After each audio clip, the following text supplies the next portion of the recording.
Bonjour à toutes et à tous. Merci de nous avoir rejoints pour ce webinaire consacré aux millennials et à l'immobilier. Alors, ce que je vous propose, on est pile poil à l'heure, donc on va attaquer directement. Je me présente déjà, donc je suis Olivier Néant, je suis consultant formateur. On a souvent l'occasion de se voir lors des différents webinaires. Je serai aujourd'hui accompagné par Stéphanie Péco, qui est responsable des études chez logikimo.com, puisqu'elle interviendra notamment lors de vos interventions, puisqu'il y a une petite nouveauté aujourd'hui. Vous savez que traditionnellement, on développe ce webinaire et on vous transmet bien évidemment les présentations à l'issue du webinaire. Là, vous allez avoir l'opportunité, et je vois déjà que un certain nombre d'entre vous utilisent le chat, vous allez pouvoir chatter et nous faire part de certaines questions qu'on abordera pour une question de praticité au terme de la présentation qui va durer à peu près, on va dire, entre 20 minutes et une demi-heure. Alors, ce que je vous propose, donc, c'est qu'on va déjà rentrer dans la trame de notre intervention. Alors, concernant cette intervention, elle va être basée sur une étude qui est en place donc depuis 8 ans, qui s'appelle l'Observatoire du moral immobilier, et qui, comme vous le voyez, établit des prévisions à 6 mois des acquéreurs. C'est aujourd'hui la 24e vague qui a été présentée tout dernièrement. Donc, on va se baser sur cet observatoire. Je vous expliquerai déjà globalement comment fonctionne cet observatoire, à quoi il sert, et derrière, on va, au terme de cette rapide présentation de ce qu'on appelle l'OMI, on va derrière débriefer ensemble des perspectives du marché immobilier, pour ensuite faire un focus sur le sujet qui va nous intéresser aujourd'hui, c'est-à-dire les millennials. Alors, concernant ces millennials, on verra déjà qui ils sont, quelle est leur vision du marché immobilier, quels sont leurs projets sur ce marché immobilier, et puis ce qui vous intéresse aussi, vous, agent immobilier, c'est comment communiquer avec ces gens-là. Alors, rentrons directement donc sur cet observatoire du moral immobilier. Qu'est-ce que c'est? C'est un observatoire qu'on a mis en place au niveau de logikimo.com il y a 8 ans maintenant. Donc, on en est effectivement, vous le voyez, à la 24e vague. Et en fait, l'ambition de cet observatoire qui intervient tous les enfin 3 fois par an, pardon, l'idée, c'est d'aller sonder le moral des acquéreurs. Et pour ce faire, eh bien, je vous passe un peu tout le descriptif qui est mis en place. Sachez quand même que c'est un observatoire qui est mis en place avec TNS Sofres. Et derrière, on va interpeller plus de 1000 acquéreurs qui nous expriment leur vision du marché, leur projet, leur morale immobilier sur ce marché en termes de prescription, d'achat ou de revente. Alors, la dernière étude, je vous l'ai dit, elle est sortie le 29 mars. Et l'idée, c'est que c'est vraiment un rendez-vous très attendu. Lors de la dernière session, on a donc convié, comme d'habitude, un certain nombre de médias, qu'ils soient papier ou numériques. Donc, vous avez ici des exemples. On intervient aussi sur BFM TV, mais vous avez le Journal du Net, vous avez les Échos, bref. J'allais dire, toute la presse aujourd'hui est assez mobilisée sur les résultats de ces études parce que aujourd'hui c'est un vrai résultat, c'est un vrai rendez-vous pardon attendu, et qui donne effectivement des perspectives tout à fait probantes.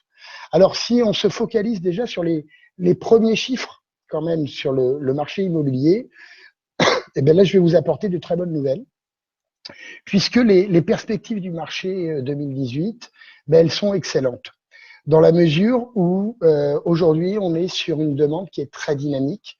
Vous le voyez, on parle aujourd'hui de 3,5 millions d'acquéreurs qui pensent effectivement promouvoir leur acte d'achat immobilier en 2018. Alors, ça s'explique comment? On a connu une année 2017 déjà très intéressante. 2018 va s'annoncer comme un cru là aussi pertinent.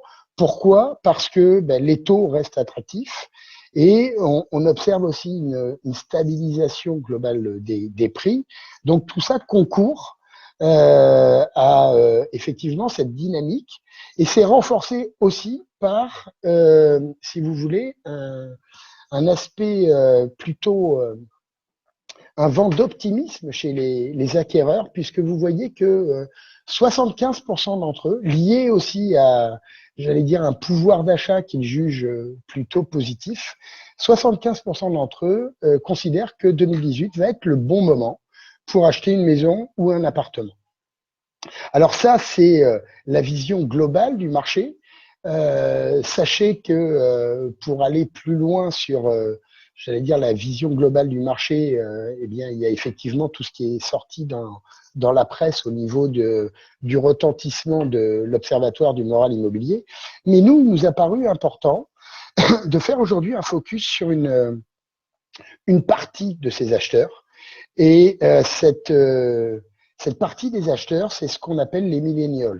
Alors, ça peut être un terme un peu barbare, mais en fait, les millennials, vous allez voir, c'est, j'allais dire, les acquéreurs d'aujourd'hui, les acquéreurs de demain et aussi les vendeurs de demain. C'est pour ça qu'on a voulu faire un gros focus pour eux. Alors, quand on parle des millennials, la question qui se pose, c'est de qui parle-t-on? Alors, les millennials, c'est, vous le voyez ici, la génération qui est née entre les années 80 et 2000. Donc, si on simplifie, j'allais dire, c'est les 20-40 ans. Elle suit la génération X. Hein, et cette génération, aujourd'hui, on va dire que c'est une génération qui est primordiale sur le marché immobilier, puisque je parlais de 3,5 millions d'acquéreurs.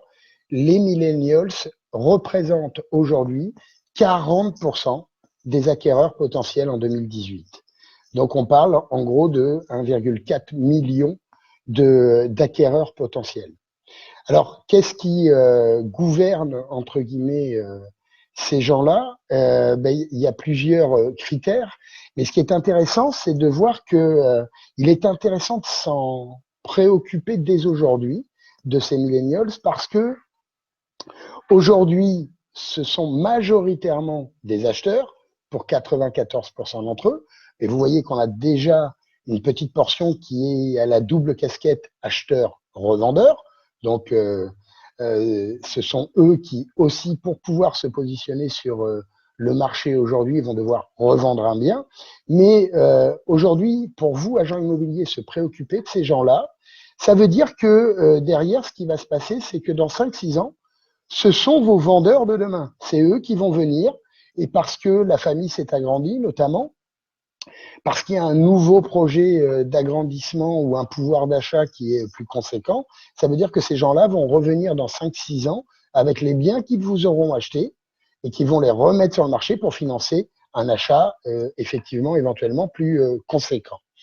Alors, quand on parle des millennials, j'ai envie de dire que ce qui les caractérise, il y a 3 aspects principaux. Le premier, parce qu'ils sont nés dans les années entre 80 et 2000, c'est la génération du net.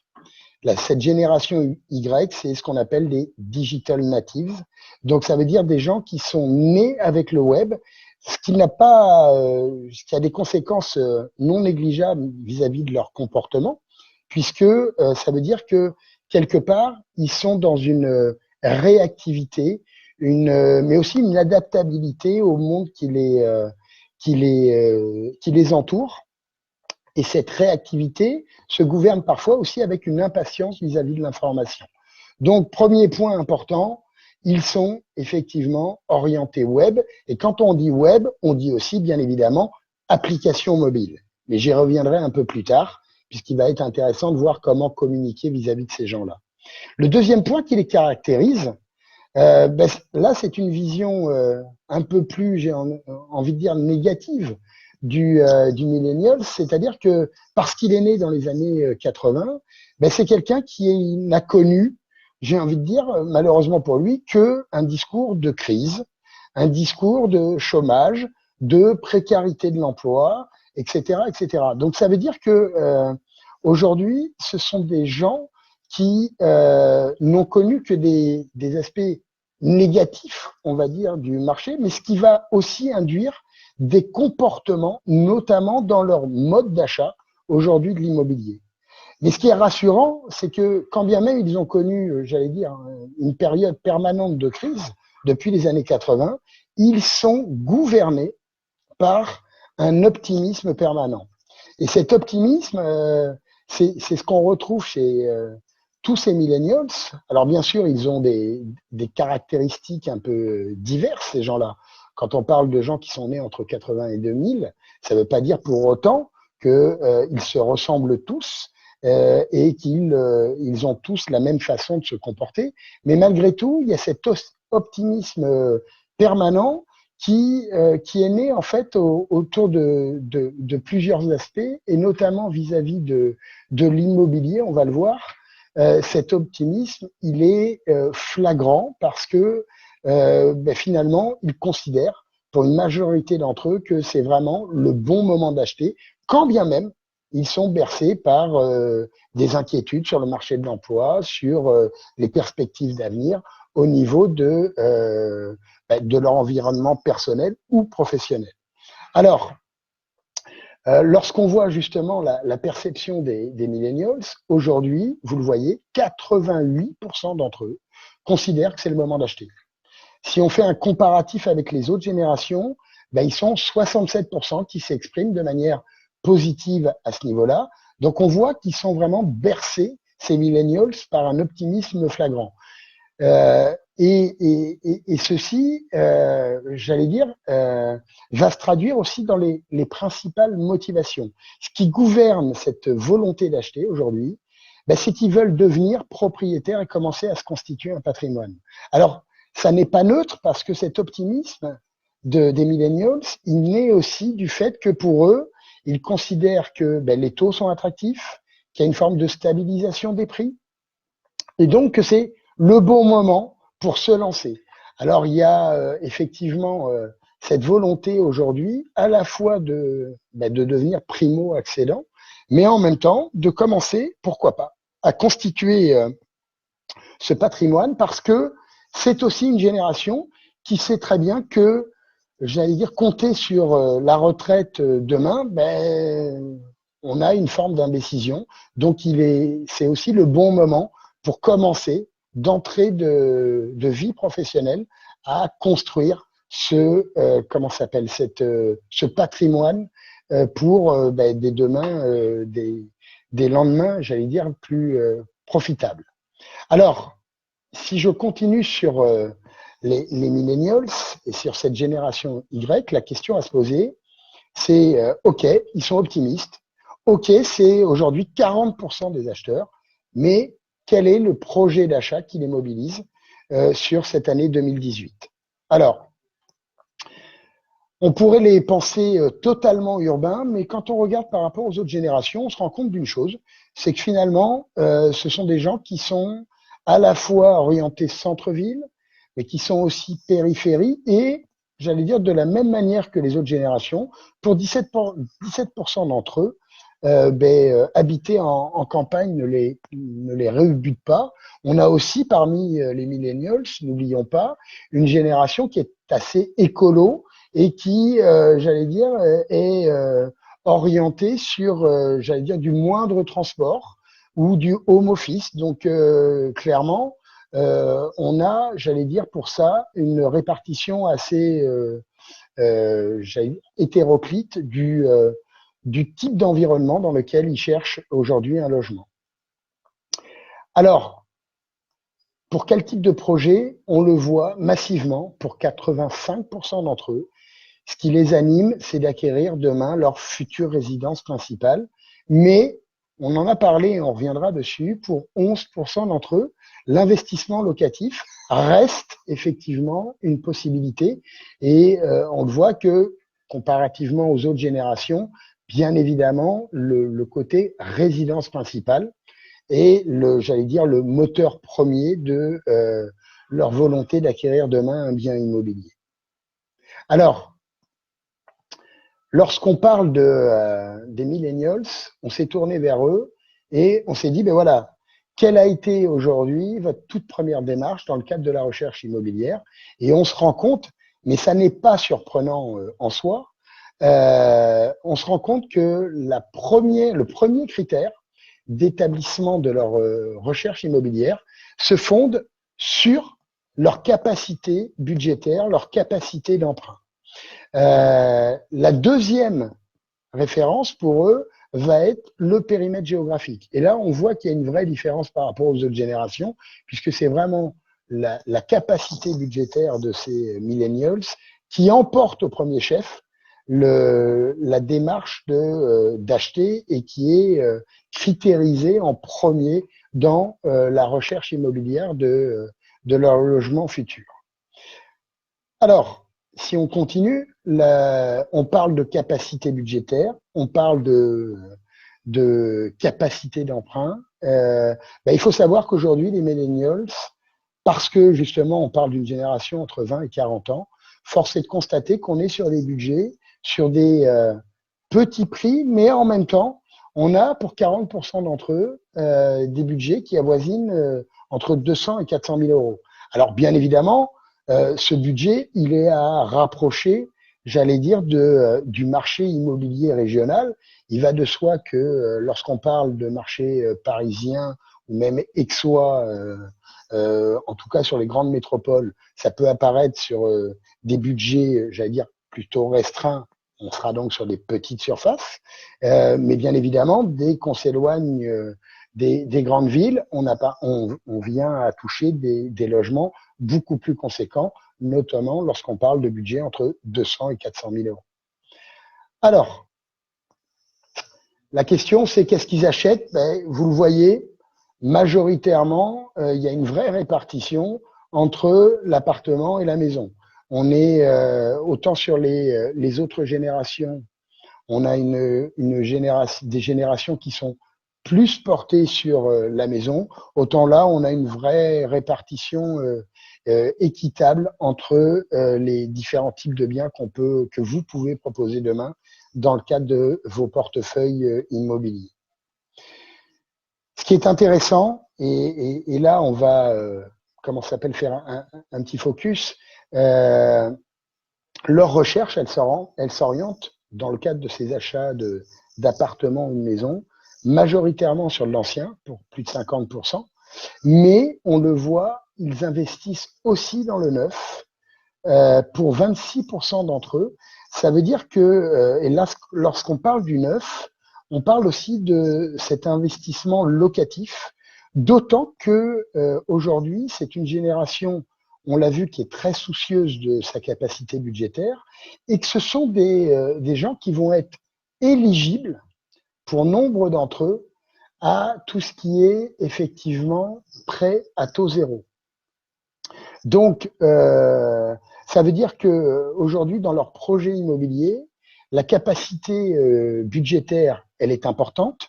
Et on le voit, c'est une portion de la population qui, majoritairement, pour 70%, va utiliser le prêt à taux zéro, d'autant plus que pour 95% d'entre eux, ils vont, bien évidemment, acheter leur bien immobilier, que ce soit pour, j'allais dire, en tant que primo-accédant et pour habiter dans ce logement, ou que ce soit pour un investissement locatif, pour constituer déjà ce patrimoine, ce début de, comment ça s'appelle, de constitution de patrimoine pour l'avenir.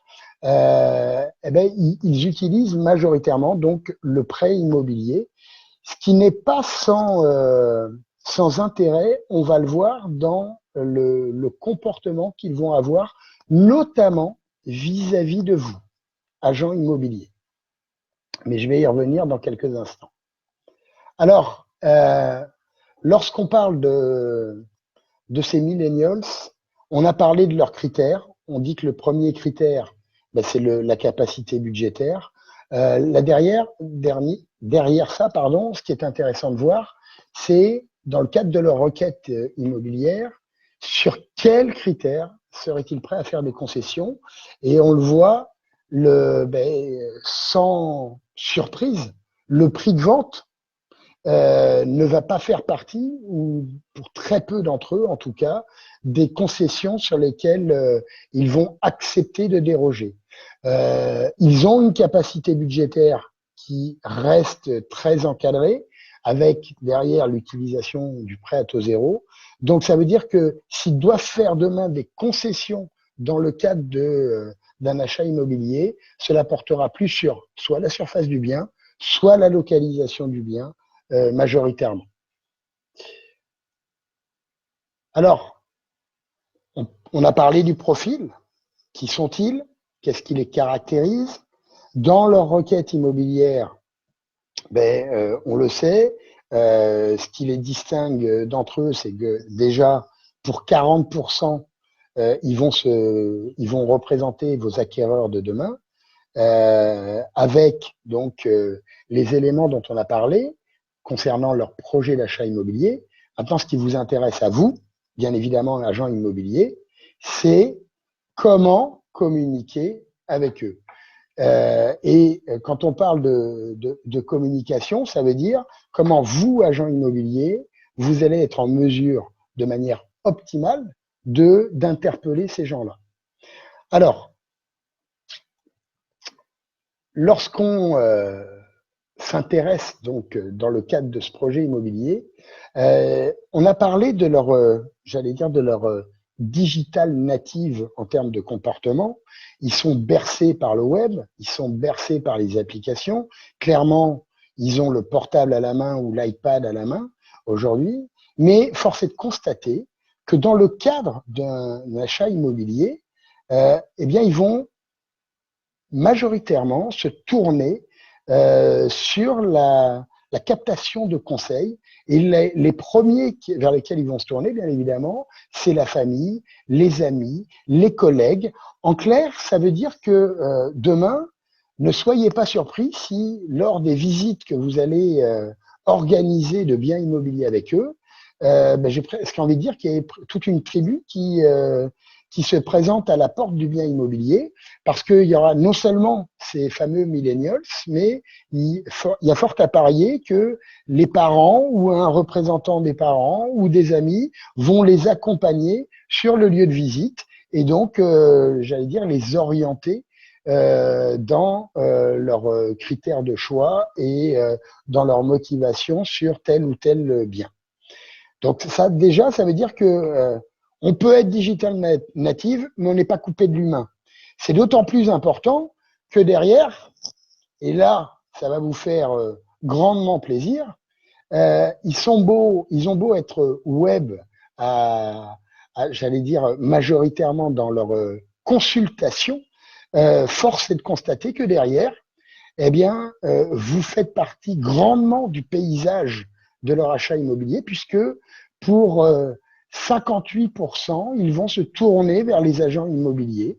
Et ça n'est pas neutre. Ils vont aussi derrière se tourner, et on comprend bien évidemment au regard de leur capacité budgétaire et du fait qu'ils vont se tourner sur j'allais dire, acheter avec un emprunt à l'appui, voire même un prêt à taux zéro, ils vont se tourner vers les banquiers, vers les courtiers en crédit. Bref, on le voit en tout cas, l'agent immobilier est presque en tête de gondole des professionnels vers lesquels ils vont se tourner, ce qui est très rassurant parce que ça veut dire que aujourd'hui, ces gens-là ont beau être, encore une fois, très orientés web, presque autonomes, en tout cas ils pourraient apparaître comme autonomes dans leur achat immobilier, il se trouve que non. Ils ont besoin d'être accompagnés et particulièrement, bien évidemment, par vous, professionnels de l'immobilier. Alors, lorsqu'on se tourne justement vers leurs attentes vis-à-vis de vous, y a une chose qui est notable, c'est que pour eux, ils vont se tourner vers vous dans une vraie relation de confiance. Et ce qui est notable aussi, c'est que derrière, ils vous reconnaissent une vraie expertise du marché, mais ça veut dire aussi qu'ils sont très sensibles à une approche pédagogique. Ça veut dire que ces gens-là, aujourd'hui, ce qu'ils attendent de vous, majoritairement, c'est que vous puissiez leur expliquer le marché, vous puissiez leur expliquer le positionnement du produit que vous êtes en train de leur présenter par rapport au marché, par rapport à tout ce qui l'entoure, par rapport à, j'ai envie de dire, aux possibilités existantes sur le type de bien recherché, sur le marché tel qu'il est aujourd'hui. Ils attendent de vous vraiment des explications et un véritable accompagnement dans la confiance, dans l'expertise, mais aussi dans la réactivité. Donc ça veut dire que dans votre communication vis-à-vis de ces gens-là, aujourd'hui, il va falloir afficher une vraie réactivité parce que ce sont des gens qui sont en veille permanente, notamment au regard des supports qu'ils vont consulter dans le cadre de leur recherche immobilière. Alors, on l'a dit, ils sont digital natives, donc vous ne serez pas surpris de découvrir cette slide. En gros, on peut dire qu'ils ont le portable greffé à la main. Donc, effectivement, ce sont des gens qui sont dans la réactivité, je viens de le dire. Ça veut dire que ce sont des gens qui, par définition, vont s'inscrire à des alertes email, vont être sensibles aux notifications et donc, derrière, vont vouloir très rapidement se positionner sur des biens en lien avec leurs critères de recherche et leurs capacités budgétaires. Quand on parle d'ailleurs de réactivité, force est de constater aussi que derrière, dans leur communication avec vous, ne soyez pas surpris si effectivement ils utilisent pour nombre d'entre eux le SMS, puisque derrière, ces gens-là vont vouloir avoir une vraie interactivité avec le professionnel de l'immobilier. Et lorsqu'on parle aussi, j'allais dire, de ces gens-là, et notamment d'être très vite au courant du meilleur de votre portefeuille, je pense aussi à des dispositifs qui peuvent largement séduire ces digital natives. Je pense notamment, pour vous qui pratiquez logikimo.com, on le sait, ce sont des gens qui, par définition, vont aller sur, par exemple, les chaînes d'exclusivité, parce qu'ils auront très rapidement le meilleur de votre portefeuille, avec, j'allais dire, épuré de tous les biens que vous partagez avec nombre de vos confrères.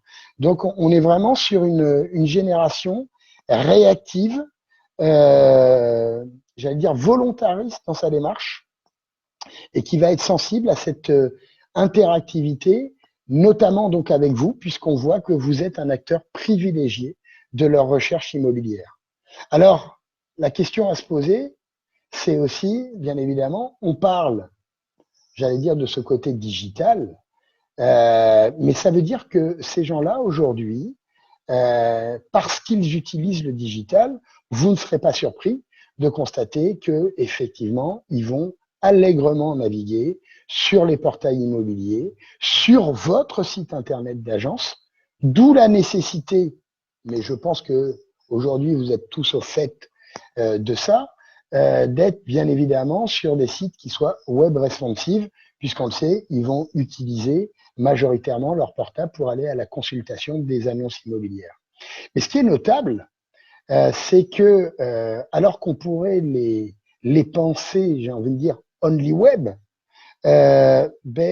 curieusement, force est de constater qu'ils partagent un goût commun avec les autres générations, c'est qu'ils vont consommer allègrement des magazines immobiliers. Ils sont bien évidemment majoritairement tournés vers le web, mais ils sont, j'allais dire, très ouverts dans leurs recherches, et notamment vis-à-vis des magazines, puisque vous voyez que pour près de 20%, ils consultent des magazines thématiques immobiliers.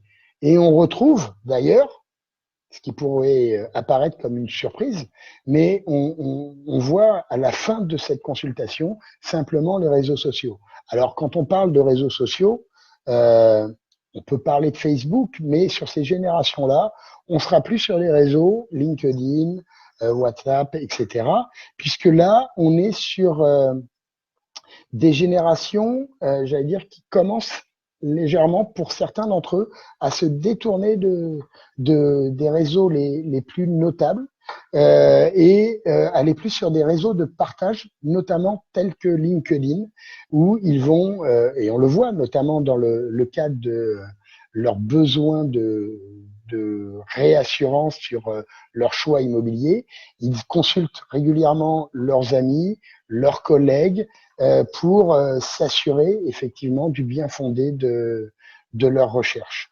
Voilà ce qui caractérise aujourd'hui ces millennials. Donc ça veut dire qu'aujourd'hui, vous, dans votre communication, axez votre communication sur de l'only web, eh ben, ce serait vous priver quelque part de, j'allais dire, de la perspective de toucher de manière beaucoup plus ouverte cette génération qui, on le sait, donc on l'a dit, va représenter 40% du marché. Et en plus, sachez que ce sont puisqu'ils sont love, on va dire, du web, eh ben, ce sont des grands pratiquants de Google. Donc, là encore, si je peux vous donner, j'allais dire en toute humilité, une préconisation, bien vous positionner sur Google, ben, ça signifie, entre guillemets, se donner les moyens que votre site Internet demain remonte de manière optimisée sur le premier moteur de recherche qui est utilisé aujourd'hui dans le cadre de la recherche immobilière, et donc, bien évidemment, de travailler le référencement de votre site. Alors, je vous l'ai dit, à mes côtés se trouve Stéphanie Pécaud, qui est responsable des études et qui est là justement pour intervenir au niveau des différentes questions que vous avez pu poser tout au long de cette présentation. Présentation qui, je le rappelle, vous sera bien évidemment délivrée au terme de notre webinaire. Donc, je vais proposer à Stéphanie effectivement d'intervenir. Donc, Stéphanie, bonjour. Et donc, je vois qu'il y a eu pas mal de réactions au travers du chat. Je te laisse intervenir et je reprendrai la main pour conclure ce webinaire. Ok, très bien. Merci Olivier pour cette présentation. C'est une première. L'Observatoire, on le présentait beaucoup en conférence de presse et on s'est dit que ce serait bien de partager avec vous ces résultats. Du coup, on vous remercie d'être aussi nombreux et également pour vos nombreuses questions. Donc, je vais y répondre tout de suite au fur et à mesure. Donc, alors j'en ai plusieurs. Alors déjà pour le PDF, oui, bien sûr, vous allez recevoir un PDF. Vous recevrez également un replay du webinaire et que vous pourrez partager avec les personnes qui n'ont pas pu être présentes. Par ailleurs, alors, je vais reprendre aussi, on avait une question, c'était sur les avantages du neuf pour les millennials. Les avantages, très bien, très simplement, on a vu qu'ils avaient une contrainte budgétaire qui était importante pour eux et du coup, le PTZ, c'est un prêt aidé et pour beaucoup, ça leur permet d'accéder donc à la propriété et on a vu aussi que beaucoup d'entre eux étaient primo-accédants, donc en fait, le PTZ est vraiment un outil de prédilection, un levier important pour cette génération de millennials. On avait aussi également, on a vu une petite portion de millennials qui faisaient de l'investissement locatif, quand même pas une proportion complètement négligeable par rapport aux autres générations, même s'ils sont au début de leur parcours d'acquisition, le cycle de vie d'acquisition, on voit qu'ils sont quand même très il y en a quand même pas non négligeables qui font de l'investissement locatif et c'est vrai que, conséquence de l'augmentation des prix dans le temps, beaucoup de millennials en fait ont un schéma de parcours d'acquisition qui est très différent de ce qu'on a connu par le passé. Quasiment un tiers de ceux qui font l'investissement locatif, c'est une première acquisition. Ils n'achètent pas leur résidence principale, ils achètent, donc ils louent leur résidence principale pour beaucoup, et par contre, ils veulent constituer un patrimoine en prévision par leur retraite aussi, comme l'a mentionné Olivier, et du coup, donc l'idée c'est d'investir et de se créer son patrimoine avec de l'investissement locatif. Pour les autres questions, alors attendez, j'en ai qui arrivent au fur et à mesure. Plutôt que Viadeo, alors ça, je ne sais pas par rapport à le sens, la question de Mélanie. Oui, alors oui, sur les mandats. Bon, alors il y a les questions qui arrivent. Donc sur les mandats, alors en effet, ça serait une idée intéressante. Là, on a fait aujourd'hui donc ce focus sur les millennials parce que ça nous semblait important de faire un peu la lumière sur. On en entend beaucoup parler, on entend beaucoup de choses et de faire un petit peu la lumière sur du vrai et du faux par rapport à cette nouvelle génération d'acquéreurs qui aussi, qui a amené à accroître bien sûr avec le temps. Et également la prochaine session. Donc on va même peut-être vous faire un petit sondage. On avait aussi donc penser justement cette question des mandats. On a des acheteurs qui sont revendeurs. On a cette capacité donc avec notre outil d'observatoire d'aller bien dans le détail et du coup donc d'aller faire un focus sur les revendeurs. Donc si vous êtes intéressé, je prends les autres questions. Serait-il possible ah oui, oui, Viadeo par rapport à LinkedIn. Oui, là, on va pas rentrer dans les débats, mais c'est vrai que LinkedIn, c'est quand même beaucoup développé et du coup, prend un peu le pas sur Viadeo. C'est un constat en effet. Après, c'est bien aussi de développer les deux réseaux pour se maintenir un peu sur tous les fronts. Serait-il possible de me faire un merci, très intéressant, prévoyez-vous notre webinaire sur le marché. Donc, j'ai répondu à la question. 41% des applications, mais lesquelles nous n'avons pas été dans le détail. Il est vrai qu'aussi, donc, c'est un échantillon donc, de nos alertistes Logikimo, donc ils sont très actifs. Et c'est vrai que leur demander le détail, on aurait eu des réponses peut-être un peu biaisées en faveur de Logikimo. Après, ça reprend les principales, bien sûr, les sites d'annonces immobilières comme SeLoger et Logikimo qu'on retrouve dans les applications les plus utilisées.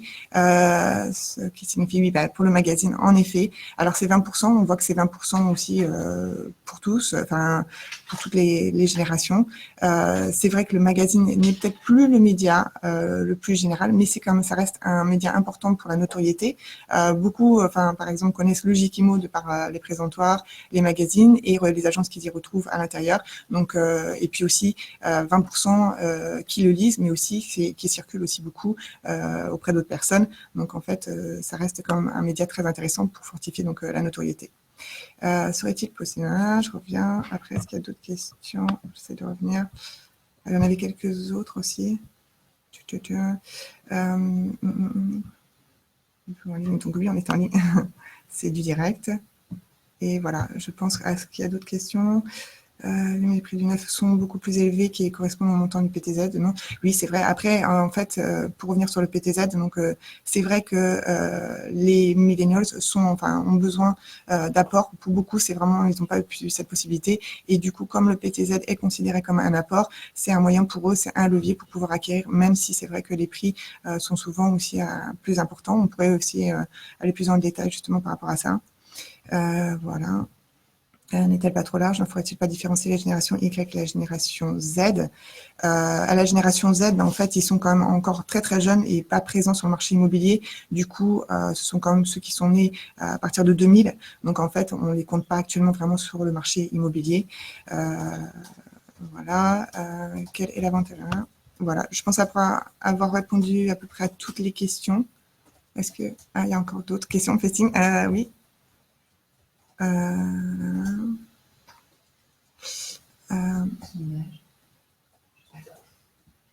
Écoutez, en tout cas, non, écoutez, je vois d'autres questions. Il y a d'autres questions, vous voyez? Donc bon, après on a mis un petit sondage pour la suite en fait, pour savoir ce qui vous intéresserait. On vous invite vivement donc à répondre à ces questions pour voir un petit peu quels sont les sujets qui vous intéresseraient. N'hésitez pas entre-temps si vous avez d'autres questions à nous les faire remonter. On est preneur de vos intérêts. Et puis du coup, visiblement donc il y a une thématique donc revendeur qui vous intéresse pour un nouveau webinaire. Donc on tâchera bien de vous faire ce webinaire. Bon, il y a quelques noms, mais enfin il y a un nom, mais bon, sinon la majorité donc va pour le lui. Ok, écoutez, je vous remercie en tout cas pour votre participation. Je vous remercie pour votre temps. Ça a été vraiment une première expérience et ça a été très positif. Je laisse Olivier reprendre la main et je vous remercie encore pour votre participation importante. À bientôt. Merci Stéphanie. Donc, on va conclure ensemble. C'était effectivement, là je rebondis sur une remarque et une question de est-ce qu'on veut d'un d'entre vous, est-ce qu'on va être amené à refaire souvent des focus sur le marché immobilier? La réponse est oui. Vous savez que traditionnellement, on parle souvent de produits, on a fait des webinars sur Google Analytics, etc. Je pense qu'il est important de temps en temps de faire un éclairage sur ce marché et surtout de pouvoir effectivement vous donner des préconisations par rapport à ça. Donc, c'était une première. On vous remercie d'avoir été encore une fois si nombreux. N'hésitez pas donc à revenir vers nous, notamment vis-à-vis du sondage qui va être émis ou qui est émis en ce moment. Et puis n'hésitez pas surtout à échanger avec vos interlocuteurs logiquimo.com. Ils sont là pour vous relayer les informations. Et pour ce qui me concerne, je vous dis à très bientôt pour un nouveau webinar et de bonnes affaires, bien évidemment, à toutes et à tous. Merci, au revoir.